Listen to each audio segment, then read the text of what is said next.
Nahihirapan ang mga pulis sa pagtukoy sa motibo sa pamamaril sa negosyanteng si Jose Luis Yulo at dalawa niyang kasama sa EDSA noong linggo.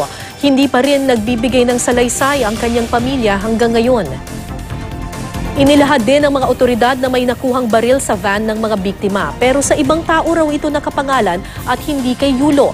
Sa tala ng PNP, 31 ang baril na nakapangalan kay Yulo.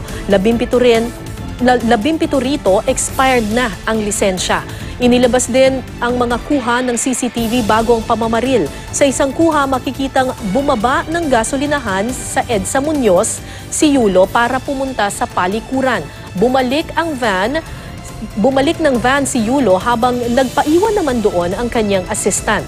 Sa isa pang video, nasa EDSA Reliance na ang van. May lumapit na dalawang magkaangkas sa motorsiklo, bagamat hindi malinaw ang aktwal na pamamaril, mapapansing kumabig pakanan ang sasakyang nasa tabi ng van ni Yulo.